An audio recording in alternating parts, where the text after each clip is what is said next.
Friends, so we've already done a static addition with the stamp game, but now let's do a dynamic addition problem with the stamp game. Let's go get that. All right, here we go. Here it is. Again, make sure you set up your board to where you have your units on your right-hand side, working up to your thousands on your left-hand side. So we'll go units, tens, hundreds, thousands. And your board will match up the same. Very cool. All right, so first things first, let's get that problem. All right, so here we go. 3,572 plus 2,443. All right, so the difference between dynamic and static addition Is there's carryovers, or as some will call it, exchanges. So now that we have our problem, that we know what we're working with, we're going to set it up in our stamp game to help us see what's going on in the problem and why is this called dynamic. So first number that we're going to place in our stamp game is 3,572. So we're going to go 3,000. Let's put 3,000 of those tiles out. 500.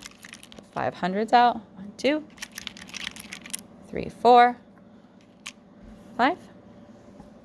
70. So 7 tens. 1, 2, 3, 4, 5, 6, 7, 2. So 2 units. There we have it. 3,572. Now we're going to place on our stamp game, sorry friends, 2,443. There we go. 2,000. 400. 1, 2, 3, 4. 43. So 4 of these. 1, 2, 3, 4. And then here. 1, 2, 3. All right. So now we're going to start in the units. Always start in the units. And we're going to see what happens. So let's combine the units and see what we get. Ready? 1, 2, 3, 4, 5, 5. All right. Just one number we have to place, so I'll write 5.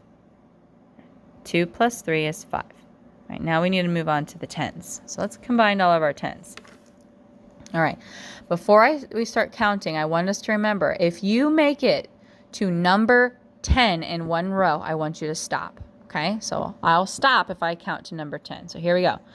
1, 2, 3, 4, 5, 6, 7, 8, 9, 10. I got to 10, and I have another tile. So I'm going to take all these. Now you're probably asking why. Well, because, friend, there are 10 tens and 100. Okay, so once you have 10 tens, you now have 100. So again, you'll have to exchange, right? So here we had 10, so we're going to take those 10 out, get them out of here, and we're going to carry them over. Right? There's that. And watch this. Now you pull out one of these, right? You put the 10 in here, and now you have one of these, because 10 of these equal one of these. And that also goes for here. 10 of these equal one of these. 10 units equal one of these. So anytime you get to 10 and a place value, stop, take the 10, put it back, and bring one out to the next, because 10 of these equal one of these. All right, and that's what we did. We took all the 10 out, and we had 1 left. So we have 1 left, so we're going to write 1. That's what we have. We have 1 here. All right. And I also like to record that 1 that we carried over, right? We carried over, because 7 plus 4, 7, 8, 9, 10, 11. And look, 1, 1. 1, 1 is 11. And how that works is you put the units down below and you carry over the tens because it's going in the next place value. You can only put one number in each place value. You can't put 11 here. No, no, no.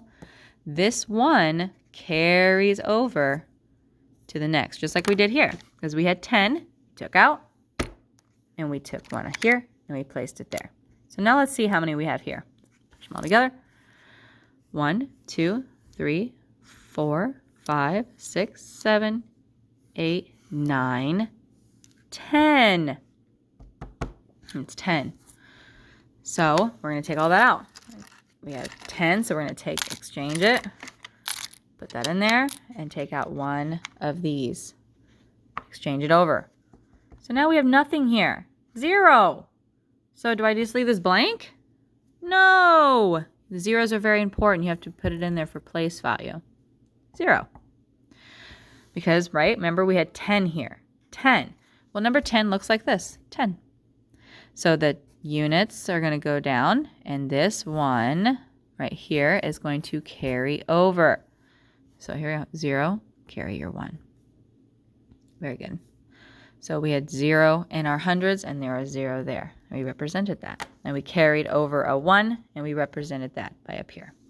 So now we're going to add all of our tiles together. How many do we have in our thousands place value?